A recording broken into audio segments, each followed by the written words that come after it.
அனைவருக்கும் அன்பு வணக்கம். நண்பர்கள் சில பேருக்கு சந்தேகம் வரலாம், என்ன சார் ஆட்சியை கவிழ்க்கிறதுக்கு திமுகவுடைய பிளான் அப்படின்னு டைட்டில் வச்சுக்கிறீங்க, என்னங்க அவர் தான் 6 மாதம் அப்படின்லாம் சொல்லியிருக்காரு, இடையூறு செய்ய மாட்டோம்னு சொல்லியிருக்காரு மு.க. ஸ்டாலின் அவர்கள். அதுக்கப்புறம் இவங்க கூட்டணியில் இருக்க கட்சிகள் தான் அவங்களுக்கு வெளியிலிருந்து ஆதரவு கொடுத்தார்கள், அதனால தான் நம்பிக்கை வாக்கெடுப்பு அப்படின்ற ஒரு நம்பிக்கையே வந்தது. அதுக்கப்புறமா அதிமுகலேருந்து வச்சிங்கன்னு போனாங்க, அது வேற விஷயம். பட் இனிஷியலாக ஆட்சி அமைப்பதற்கான வாய்ப்பு அப்படின்றது இங்கிருந்து ஆதரவு கொடுத்தவர்கள். அப்போ என்ன சொன்னாங்க, நாங்கள் இன்னும் திமுக கூட்டணியில் தான் இருக்கோம் அப்படின்னு சொன்னாங்க. காங்கிரஸ் அது வெளில போயிட்டாங்கன்னு சொன்னாங்க. இன்ஃபேக்ட் இவங்களும் காங்கிரஸுக்கும் எங்களுக்கும் எந்த விதமான தொடர்பும் இல்லை அப்படின்ட்டு பார்லிமெண்ட்டில் தனியாக உட்கார வைங்க அப்படின்ட்டு திமுக லெட்டரும் எழுதி கொடுத்தாங்க. ஆனால் இந்த விசிக கம்யூனிஸ்டுகள் ஐயுஎம்எல் இந்த ஆதரவு தான் குரூஷியல். அவங்க இங்கே தானே இருக்கேன்னு சொல்கிறாங்க. அப்படி இருக்கச்ச இதெல்லாம் நம்புற மாதிரியா இருக்குது அப்படின்னு கேட்கலாம். கண்ணு முன்னாடி நடக்கின்ற விஷயங்கள். இப்போது இதை 3 விஷயமா பார்க்க போகிறோம். ஒன்று இந்த ஆட்சியை கவிழ்க்கணும்னு நினைக்கிறதுக்கோ இல்லை இந்த ஆட்சிக்கு பிரச்சனை பண்ணணும் அப்படின்னு உடனடியாக நினைப்பதற்கோ என்ன காரணங்கள் அப்படின்றத பார்க்க போகிறோம். எப்படியெல்லாம் அதை பண்ணுவாங்கன்றதையும் நம்ம பார்க்க போகிறோம். அதுக்கப்புறம் இது ஒர்க் அவுட் ஆகுமா அப்படின்றதையும் பார்க்க போகிறோம். சரி, முதல்ல காரணங்களை பார்க்கலாம். 1991 2 இடத்துல ஜெயிக்கிறாங்க திமுக. ஆனால் அப்போ கூட இந்த அளவு ஒரு பதட்டம் திமுகவுக்கு ஏற்பட்டதில்லை. ஆனால் இந்த தடவை நிறைய, அதாவது தோல்வி அடைந்த உடனே, ஏன்னா முதலமைச்சராக இருந்த மு.க. ஸ்டாலின் அவர்களே அவர் தொகுதியில் தோத்து போயிட்டாரு. அதுக்கப்புறம் எல்லா பூத்துலேயும் அவர் பின்தங்கி இருக்கின்றார் அப்படின்றதையும் நம்ம பார்க்குறோம். ஸோ இது அவர்களுக்கு ஒரு மிகப்பெரிய ஜோல்ட் அப்படின்னு தான் நான் சொல்லுவேன். இந்த ஒரு தோல்வியை அவர்கள் எதிர்பார்க்கவில்லை. அதோட முக்கியம், எதனால இந்த தோல்வி அப்படின்னா, இவர்களிடம் இருந்த யாரையெல்லாம் இவங்க நம்பியிருந்தாங்களோ அந்த வாக்குகள் எல்லாம் தாவேகா பக்கம் போய்விட்டது. திருமாவர்கள் அந்த பேட்டியில ரொம்ப அழகா சொல்றார். அதாவது கிறிஸ்தவர்களது வாக்கு 80% தாவேகா பக்கம் சென்று விட்டது அப்படின்றார். அடுத்தது இஸ்லாமியர்கள் வாக்கு 60% 70% அந்த பக்கம் போயிடுச்சு அப்படின்னு சொல்றார். கூடவே பிராண்டிங் அப்படின்ற வார்த்தையை அவர் யூஸ் பண்றார். இதனால் வரைக்கும் அவரை விஜய் அப்படின்னு தான் தெரியும், ஆனால் இப்போ ஜோசப் விஜய் என்று அடையாளப்படுத்துகின்றார்கள் அப்படின்னு சொன்னார். ஸோ அந்த கிறிஸ்தவர்கள் வாக்கு அந்த பக்கம் போனதுக்கு அது ஒரு காரணம் அப்படின்ற மாதிரி அவர் சொல்றாருன்னு நம்ம எடுத்துக்கலாம். இதைத்தான் அந்த ஆகாயம் தமிழ் சேனலில் நிஜந்தன் அவர்களோட இன்டர்வியூவில் நான் சொல்லியிருந்தேன். இதனால் வரைக்கும் திமுக நாங்கள் தான் மைனாரிட்டிகளின் பாதுகாவலன் அப்படின்னு சொல்லிட்டு இருப்பாங்க. அஃப்கோர்ஸ் அதிமுகவும் தான் சொல்லிட்டு இருப்பாங்க. பட் அந்த கிரெடிபிலிட்டி அப்படின்றது போயிடுச்சு அதிமுகவுக்கு. ஸோ மைனாரிட்டிகளுக்கு ஆதரவுனா திமுக மட்டும்தான் அப்படிங்கிற ஒரு பிம்பத்தை உருவாக்கி வைத்திருந்தார்கள் திமுக. இப்போ என்ன ஆயிப்போச்சு பாருங்க, நீங்க மைனாரிட்டிகளின் பாதுகாவலன் யாரு? திமுக. ஆனா அவரே ஒரு மைனாரிட்டி. யாரு? முதலமைச்சர் ஜோசப் விஜய். இப்போ இந்த வித்தியாசம் புரியுதுங்களா உங்களுக்கு? இதைத்தான் இப்போ திமுகவில் ஏற்றுக்கொள்ள முடியவில்லை. ஆனால் வேற என்ன பண்ண முடியும்? வெஸ்ட் பெங்கால் அதை எடுத்துக்கங்க, அதுதான் சரியான உதாரணம். காங்கிரஸ் 52லேருந்து 77 வரைக்கும் ஆட்சியில் இருக்காங்க. மைனாரிட்டி சப்போர்ட் அப்படின்றது ஒரு மிகப்பெரிய பேஸாக இருந்தது. அந்த சப்போர்ட் அப்படியே கம்யூனிஸ்டுகள் பக்கம் மாற ஆரம்பிச்ச உடனே 77லேருந்து 2011 வரைக்கும் 34 வருஷம் கம்யூனிஸ்டுகள். அந்த மைனாரிட்டி வாக்குகள் அப்படியே கம்யூனிஸ்டிலிருந்து திரிணாமுல் காங்கிரஸ் பக்கம் மாறின பிறகு 2011லேருந்து 2026 வரைக்கும் திரிணாமுல் காங்கிரஸுடைய ஆட்சி. ஸோ அந்த மைனாரிட்டி ஆதரவு அப்படின்றது அப்படியே ஒரு பக்கம் இருந்து இன்னொரு பக்கம் போச்சு அப்படின்றதுனால டோட்டலாக அதுக்கு பிறகு அந்த கட்சிகள் ஆட்சிக்கே வர முடிவதில்லை. இங்கே அவர்கள் கிளீனாக பர்சன்டேஜ் போட்டு கொடுத்துருக்காரு. அப்போ இதுதான் திமுகவுக்கு மிகப்பெரிய அடியாக உணரப்பட்டது. ஆஹா, இனிமே அந்த வாக்குகளை நாம் திரும்ப பெறவில்லை என்றால் ஆட்சிக்கு வருதுன்றதை நினைச்சு கூட பார்க்க முடியாது. இது ஒரு ஆஸ்பெக்ட். இதுல இந்த 5 வருஷம் அந்த தாவேகாவை ஆட்சி செய்ய விட்டு விட்டால் அவங்களும் ஏதாவது சில விஷயங்களை சிறப்பாக செஞ்சிட்டாங்கன்னு சொன்னால் அதுக்கப்புறம் எதிர்காலமே கிடையாது. 77 திமுக மாதிரி ஆகிவிடும். அதனால right from the day one இந்த ஆட்சிக்கு ஏதாவது குழப்பத்தை பண்ணணும், ஆட்சி எப்படியாவது கவுக்கலாமான்னு பார்க்கணும் அப்படின்றதுல தீவிரமாக இறங்கி இருக்கின்றார்கள் போல திமுக. அதைத்தான் நம்ம இன்னைக்கு பார்க்க போறோம். சரி, என்னென்னலாம் பண்ணிட்டு இருக்காங்க அப்படின்னா, இது பொதுவாக இப்போ எல்லாம் என்ன சொல்கிறாங்க பாருங்கள், இன்ஸ்டாகிராம் இந்த மாதிரி சோஷியல் மீடியாவில் திமுகவுக்கு எதிரான ஒரு நெரேட்டிவை கிரியேட் பண்ணி அப்படித்தான் வந்து இவர்கள் அந்த ஜென்சி அப்படின்லாம் சொல்கிறாங்க இல்லையா, அவங்களுடைய மனசை கவர்ந்து அவங்க மூலமாக பெரியவங்களை இன்ஃப்ளூயன்ஸ் பண்ண வச்சு இப்படி வந்து ஒரு வெற்றியை பெற்றிருக்கின்றார்கள் அப்படின்னு. ஸோ அதையே நாமளும் பண்ணலாம் அப்படின்னு இறங்கியிருக்காங்க. அது ரொம்ப ரொம்ப தப்பு. சரி, இதில் என்னென்னலாம் பண்ணிட்டு இருக்காங்க அப்படின்னா, இந்த சட்டம் ஒழுங்கு இது மாதிரி பாருங்கள், இந்த இடத்துல ஒரு கொலை நடந்திருக்கின்றது, இந்த இடத்துல இது நடந்திருக்கு, அந்த இடத்துல அது நடந்திருக்கு, நீங்கள் ஆட்சிக்கு வந்த உடனே எல்லாம் மாற்றிடுவேன்னு சொன்னீங்க, இப்படி தான் இருக்குது அப்படின்னா இதில் ஒரு பெரிய தப்பு பண்ணுறாங்க. முன்ன மாதிரியே தான் இப்போவும் இருக்குது. அதானே இதுலேருந்து நீங்கள் சொல்ல வரும் விஷயம். அப்போ உங்கள் ஆட்சியும் இந்த லட்சத்தில் தான் இருந்தது அப்படின்றத நீங்களே சொல்லாமல் சொல்கிறீங்க இல்லையா. அடுத்தது, பதவிக்கு வந்து எத்தனை நாள் ஆச்சு? ஒரு வாரம் கூட ஆலை, 10 நாள் கூட ஆலை அப்படின்னும் போது நீங்கள் பாட்டுக்கு சட்டம் ஒழுங்கு சீர்குலைந்து விட்டது அப்படின்னா இத்தனை நாளாக இப்படி தானங்க இருந்தது, அதைத்தானங்க சொல்லி அவங்க ஆட்சிக்கு வந்தாங்க. நீங்கள் ஒரு மாதம் ஆகிறதுக்குள்ளே இது மாதிரி பண்ணீங்கன்னா என்ன பண்ண முடியும் அப்படின்னு தான் திருப்பி கேள்வி கேட்பாங்க. ஸோ இது ஒர்க் அவுட் ஆகாது. ஆனால் இதை ஒரு பக்கம் ரொம்ப சுகராக எடுத்துகிட்டு போயிட்டு இருக்காங்க திமுகவில். எல்லாத்தையும் விட முக்கியமாக இந்த தாவேகா எம்எல்ஏக்கள் மற்றும் அமைச்சர்கள் இவங்க பிரச்சாரத்தின் போது இல்லைன்னா அவங்களோட சோஷியல் மீடியா டிபியில் இல்லை மற்ற நேரங்களில் அவங்களுடைய எஜுகேஷனல் குவாலிஃபிகேஷன் என்னன்னு போட்டிருந்தாங்க, அஃபிடவிட்டில் என்னன்னு போட்டிருக்காங்க. ரெண்டுத்தையும் கம்பேர் பண்ணி இந்த பாருங்க இந்த மாதிரி ஏமாத்திட்டாங்க இல்லை பொய் தகவல் இப்படின்னு சொல்லிட்டு இருக்காங்க. இதில் பள்ளிக்கல்வித்துறை அமைச்சராக நியமிக்கப்பட்டுள்ள ராஜ்மோகன் அவர்கள், இவர் வந்து இன்ஜினியரிங் காலேஜில் படித்ததா ஒரு சில பேட்டிகள்லாம் சொல்லியிருக்காரு. ஆனால் அவருடைய அஃபிடவிட்டில் இந்த இன்ஜினியரிங் டிகிரியை காணமே. பிஏ ஏதோ போட்டிருக்கார் போல இருக்கு. அதுக்கப்புறம் ஏதோ ஒரு டிப்ளமா ஒன்று போட்டிருந்தாரு.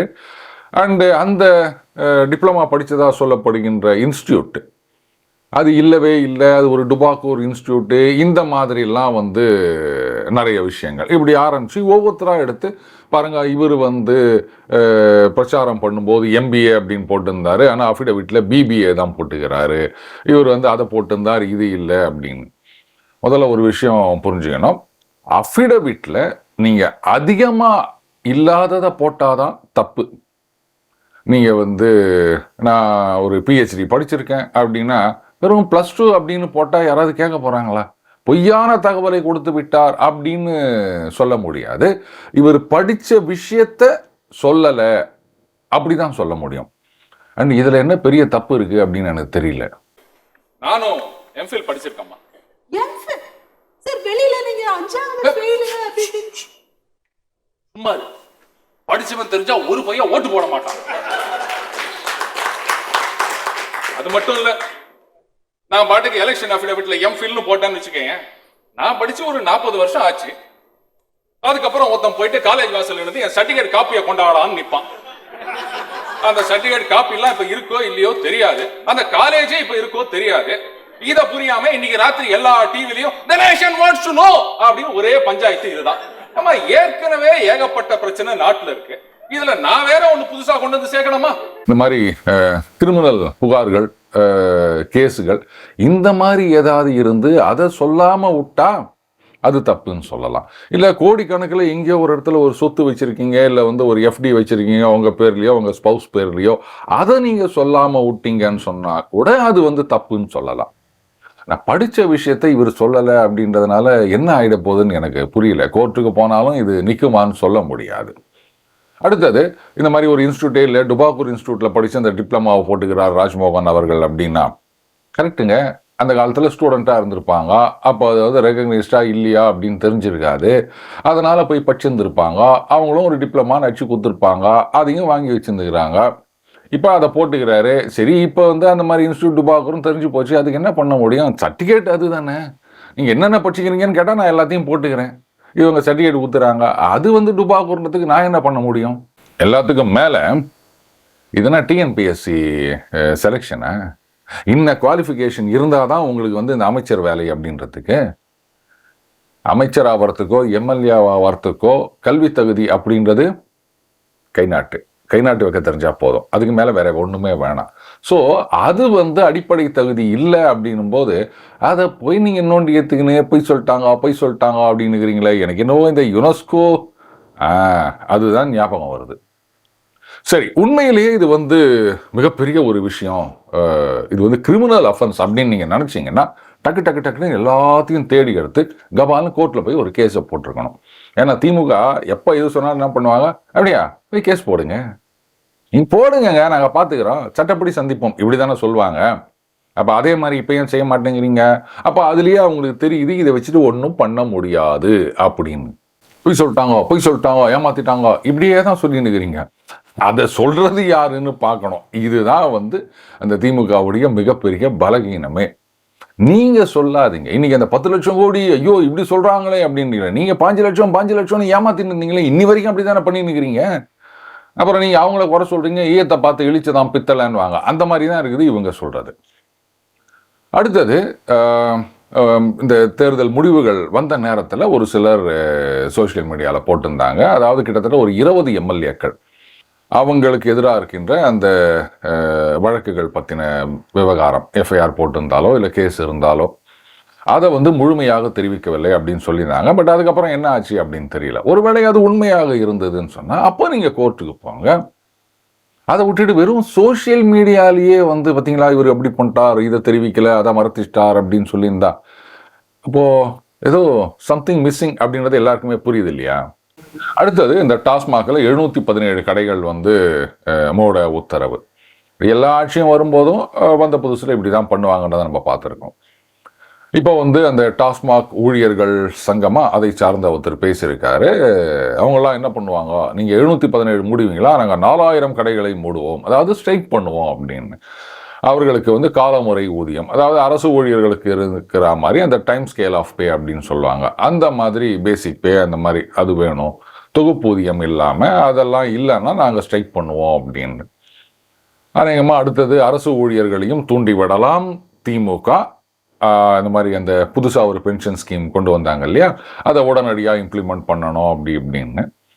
பட் இதெல்லாம் ஒர்க் அவுட் ஆகும் அப்படின்னு எனக்கு தெரியல. ஏன்னா டாஸ்மாக் ஊழியர்கள் அவங்க வேலை நிறுத்தம் பண்ணாங்க அப்படின்னா அரசு இதை சட்டவிரோதம் அப்படின்னு அறிவிக்கலாம். அதுக்கப்புறம் இத்தனை நாளைக்கு நீங்கள் வேலைக்கு வரணும் 48 மணி நேரத்துக்குள்ளே, அப்படி இல்லைன்னா அவங்க வேலை போயிடும் அப்படின்னு சொல்லிட்டு ஃப்ரெஷ்ஷாக ஆள் எடுத்து வேலைக்கு விட்டாங்கன்னு சொன்னால் என்ன பண்ணுவீங்க? மக்கள் ஆதரவு அதுக்கு இருக்கும். அப்போ இத்தனை நாள் வேலை பார்த்தவங்க வேலை இல்லாமல் நடுத்தருவில் நிற்கணும். அதுக்கப்புறம் என்னைக்காவது திமுக ஆட்சிக்கு வந்தால் நாங்கள் உங்களுக்கு வேலையை திருப்பி கொடுப்போம் அப்படின்ற ஒரு அஷூரன்ஸை நம்பிக்கினே இருக்கணும். புரியுதுங்களா? அதே மாதிரி தான் அரசு ஊழியர்களும் இப்போ அவங்க ஸ்ட்ரைக் பண்ணுற நிலைமையில் இல்லை. ஏன்னா ஏற்கனவே ஜே அவர்கள் காலத்தில் ஸ்ட்ரைக் பண்ணி அதுக்கு மக்கள் எதிர்ப்பு எப்படி இருந்தது, ஜே அவர்களுடைய நடவடிக்கைக்கு மக்கள் ஆதரவு எப்படி இருந்தது அப்படின்றதெல்லாம் நல்லா தெரியும். அண்டு இன்னைக்கு கொஞ்சம் கூட நீங்கள் சந்தேகப்படவே வேண்டாம். அரசு ஊழியர்கள் ஒருவேளை தப்பி தவறி ஸ்ட்ரைக் பண்ணாங்கன்னு சொன்னால் அப்போது அரசாங்கம் அவர்களுக்கு எதிராக நடவடிக்கை எடுத்தால் மக்கள் ஆதரவு மிகப்பெரிய அளவில் இந்த அரசாங்கத்துக்கு இருக்கும். ஸோ அரசு ஊழியர்களும் அந்த மாதிரி தப்பை பண்ண மாட்டாங்கன்னு நான் நினைக்கிறேன். எல்லாத்துக்கும் மேலே உதயநிதி அவர்கள் சனாதனம் குறித்து ஒரு கருத்து தெரிவித்திருந்தார் இல்லையா, இந்த மாதிரி மக்களை பிரிக்கும் சனாதனம் நிச்சயமாக அழிக்கப்பட வேண்டும் அப்படின்னு. அதுக்கப்புறம் ட்விட்டரில் ஒரு விளக்கம் கொடுத்தார். அதற்கு பிறகு பத்திரிகையாளர்கள் கேட்கும்போது இந்த ஒளரி கொட்டி கிளறி மூடின்னு எங்கள் அம்மா சொல்லுவாங்க, அந்த மாதிரி ஒரு சொதப்பலான ஒரு விளக்கம் கொடுத்தார். நான் இந்துயிசம் மட்டும் சொல்லலைங்க, எல்லா மதங்களையும் அப்படின்னாரு. எல்லா மதங்களையும் அப்படின்னா சனாதனம் அப்படின்ற வார்த்தையை எதுக்கு உபயோகிக்க வேண்டும்? எப்படி சனாதனம் அப்படின்னா எல்லா மதங்களும் அப்படின்னு அர்த்தமா? இது இது வரைக்கும் டிக்ஷனரிக்கே தெரியாத ஒரு அர்த்தமாக இருக்கின்றது. சரி, அப்போ எல்லா மதத்திலும் இருக்க பிரிவுகளை ஒழிக்கலாமா? அதுக்கு என்ன பண்ணலாம் சொல்லுங்க? ஒரு மாநாடு போடுவோம், ஒவ்வொரு மதத்திலையும் என்னென்ன விதத்தில் பிரிவினைகள் இருக்குது, ஏற்றத்தாழ்வுகள் இருக்குது அப்படின்னு ஒரு லிஸ்ட்டு போட சொல்லுவோம். அதையெல்லாம் நாளையிலிருந்து ஒழிக்க வேண்டும் அப்படின்னு நீங்கள் திமுக சார்பில் ஒரு மாநாடு போடுங்க. சனாதன ஒழிப்பு மாநாடு போடும்போது, ஏன்னா சனாதனம் அப்படின்றது இந்து மதம்னு ஐயா மானமிகு ஆசிரியர் வீரமணி விளக்கம் கொடுத்துட்டு போயிட்டார். அப்போ நீங்கள் திமுகவில் ஒரு மாநாடு போட்டு உதயநிதி ஸ்டாலின் அவர்கள் தலைமையிலையோ இல்லை மு க ஸ்டாலின் அவர்கள் தலைமையிலையோ பாருங்க, இனிமே சனாதனம் அப்படின்னா உலகத்தில் இருக்கின்ற அனைத்து மதங்களும் அப்படின்னு நீங்கள் ஒரு விளக்கம் கொடுங்க. அதை விட்டுட்டு நான் இந்து மதம் மட்டும் பேசலை, எல்லா மதம் அப்படின்னு நீங்கள் சொல்லிட்டு போனீங்கன்னா அப்போ சனாதனம்ன்ற வார்த்தைக்கும் இதுக்கும் என்ன அர்த்தம்னே புரியல. முதல்ல உங்களுக்கு புரியுமா? திராவிடன்ற வார்த்தைக்கு அர்த்தம் என்னன்னே தெரியாமல் இங்கே மூச்சு நிற்கிறோம். அதுவும் வடமொழி சொல். எது? திராவிடம், சமஸ்கிருத வார்த்தை. அதே மாதிரி தான் சனாதனம் அப்படின்றதும். உதயநிதி அப்படின்றது மட்டும் என்னன்னு கேட்குறீங்களா? கரெக்டு, அதுவும் சமஸ்கிருத சொல் தான். என்ன பண்ண முடியும்? தமிழ்நாட்டில் இருந்துட்டு வந்து தமிழில் கூட குற்றச்சாட்டு சொல்ல முடியல, சமஸ்கிருதத்தில் குற்றச்சாட்டு சொல்லின்னுக்கிறோம், அந்த நிலைமையில இருக்கு. சரி, இப்போ எதுக்கு இதை மறுபடியும் எடுக்கணும் அப்படின்னா அங்கே தான் இருக்குது விஷயம்.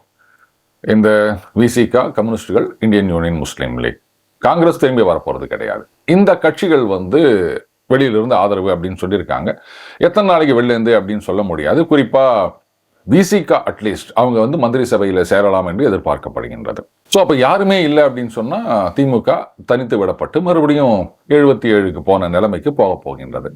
இதுதான் திமுகவுக்கு மிகப்பெரிய பயமாக இருக்கின்றது. அப்போ அந்த கட்சிகள், குறிப்பா விடுதலை சிறுத்தைகள், கம்யூனிஸ்ட், இவங்க மட்டுமாவது வரணும் அப்படின்னா இப்போதைக்கு சான்ஸே இல்லை. ஆனா அதுக்கு ஒரே ஒரு வழி, பாசிசத்திடம் விலை போய்விட்டது, பாஜகவிடம் பணிந்து விட்டது அப்படின்னு ஒரு சிச்சுவேஷன் கிரியேட் பண்ணா மட்டும்தான் விடுதலை சிறுத்தைகள், IUML, கம்யூனிஸ்ட் மட்டும் இல்லாமல் காங்கிரசும் வருவதற்கு ஒரு வாய்ப்பு இருக்கின்றது. ஏன் வந்தா சேர்த்துக்க மாட்டாங்க சொல்லிடுவாங்களா திமுகல? அதெல்லாம் சேர்த்துப்பாங்க, விடுங்க, ஏன்னா ஜெயிக்கணும், அதுதான் முக்கியம். அதுக்கு தான் இந்த சனாதனம். இப்ப பாருங்க, இவர் இந்த மாதிரி வந்து ஒரு விஷயத்தை கிளப்பி விட்டு போயிட்டார். இப்போ இந்த பக்கம் பாஜக இல்லை இன்னும் சில அமைப்புகள் வந்து இதை எதிர்த்து வந்து போராட்டம் பண்ணணும் அப்படின்னு சொல்லுவாங்க, இல்லை ஏதாவது கோஷம் போடணும் அப்படின்னு ஒரு 10 பேர் சேர்ந்து ஒரு மனு கொடுப்பாங்க. இதுக்கெல்லாம் வந்து காவல்துறை அனுமதி அப்படின்ற இஷ்யூலாம் வரும். அதுவும் அண்ணாமலை அவர்கள் திரும்பி வந்த பிறகு, ஏன்னா இதுக்கு வந்து ஏற்கனவே அவர் வந்து ட்விட்டரில் ரொம்ப தனது எதிர்ப்பை பதிவு செய்திருக்கின்றார். ஒருவேளை பாஜக வந்து இதை ஒரு பெரிய இஷ்யூ ஆக்கி இந்த மாதிரிலாம் நீங்கள் சொல்றது தப்பு அப்படின்னு சின்ன சின்னதாக எங்கேயோ ஒரு போராட்டம் பண்ணணும் அப்படின்னு நினைக்கிறாங்கன்னா அதுக்கு காவல்துறை அனுமதி, இது ஒரு ரெக்யூர்மெண்ட். உடனே என்ன பண்ணுவாங்க பார்த்தீங்களா, பாஜகவிடம் பணிந்து போய் விட்டது. நாங்க என்ன சொன்னோம், மக்களிடையே பிரிவை உண்டாக்கக்கூடாது, ஏற்றத்தாழ்வு பார்க்கக்கூடாது, காலங்காலமா 2000 வருஷங்களாக அடிமைப்படுத்தி வைத்திருந்தார்கள், அதற்கு எதிராக குரல் கொடுத்தா, ஆனா எங்களை எதிர்த்து போராட்டம் பண்றதுக்கு தாவேகா இவங்க வந்து பாஜகவுக்கு அனுமதி கொடுத்துருக்காங்க. இப்ப புரியுதா யாரு யாரோட பி டீம்னு? இந்த நெரேட்டிவை தான் கிரியேட் பண்ண ட்ரை பண்ணுவாங்க திமுக. ஒருவேளை அப்படிலாம் வந்து திமுக ஏதாவது பண்ணிடுவாங்களோன்னு பயந்துங்கன்னு தாவேகா அனுமதி கொடுக்காத பட்சத்தில் என்ன நடக்கும் அப்படின்னா, இவங்க வந்து தடையை மீறி போராட்டம் பண்ணணும் அப்படின்னு சொல்லுவாங்க. அப்போ there will be a consolidation behind BJP. அப்போ சொல்லுவாங்க பார்த்தீங்களா, பிஜேபி வளர்வதற்காகவே தாவேகா வேலை செய்கிறது, இவங்க அவங்களுடைய பி டீம் அப்படின்னு சொல்லுவாங்க. ஸோ பர்மிஷன் கொடுத்தாலும் கொடுக்காட்டாலும் பழியை தூக்கி தாவேகா மேலே தான் போடுவாங்க. ஆனால் இதுவும் ஒர்க் அவுட் ஆகாது. ஏன் சொல்கிறேன்னா, இதை வந்து ரொம்ப சுலகமாக ஒரே ஒரு ஸ்டேட்மெண்ட்டில் தாவேகால முறியடிக்க முடியும். அது என்னன்னு இப்போ என்ன கேட்காதீங்க. ஆல் சட் அண்ட் டன் ஒவ்வொரு பிளானும் சொல்லி இது ஒர்க் அவுட் ஆகாது அப்படின்னு சொன்னாலும் ஒட்டு மொத்தமாக பார்க்கும்போது இந்த பிளான் அவங்க பண்ணுறதே தப்பு அப்படின்றதுக்கு இன்னொரு முக்கியமான காரணம் இருக்குது. குறைந்தபட்சம் அந்த பாராளுமன்ற தேர்தல் வருகின்ற வரைக்கும் இன்னொரு தேர்தலுக்கு இங்கே இருக்கின்ற எந்த கட்சிகளும் தயாராக இல்லை. நம்பர் 1. நம்பர் 2, திருமாவர்கள் அந்த பேட்டியில் வந்து இந்த திமுக அதிமுக அவர்களுக்கிடையே அந்த பேச்சுவார்த்தை நடந்தது அப்படின்ற ஒரு கருத்தையும் தெரிவித்திருக்கின்றார். கூட்டணி கட்சியாக இருந்து கொண்டு இல்லை இருக்கிறதா தான் சொல்லியிருக்கார்.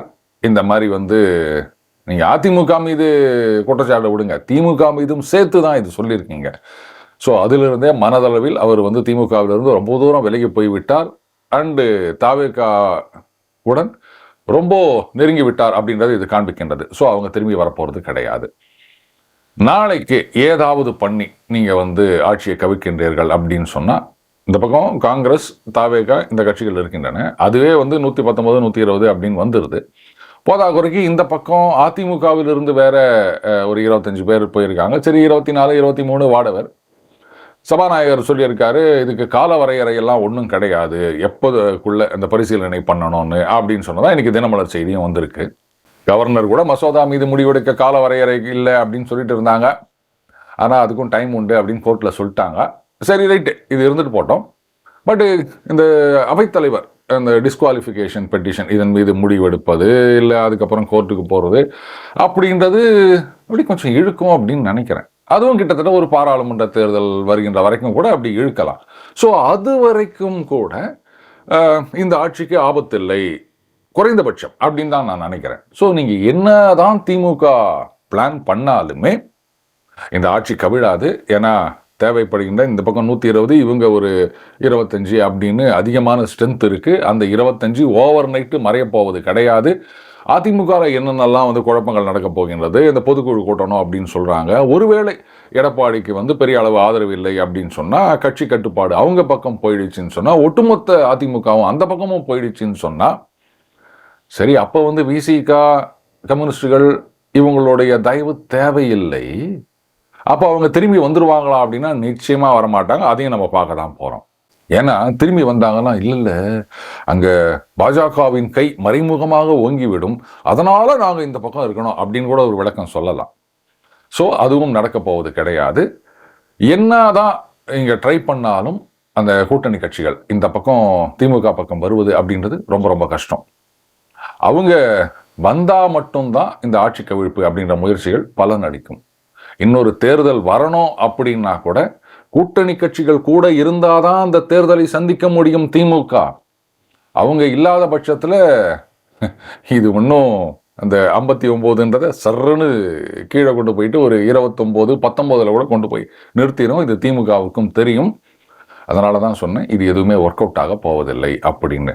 பட் திமுக என்றும் தனது முயற்சியை வந்து கைவிட மாட்டார்கள். ஏன்னா எதிர்கட்சியா எப்படி இருக்கிறது அப்படின்றத திமுக கிட்ட கத்துக்கணும். மீண்டும் அடுத்த பதில் சந்திப்போம். வணக்கம்.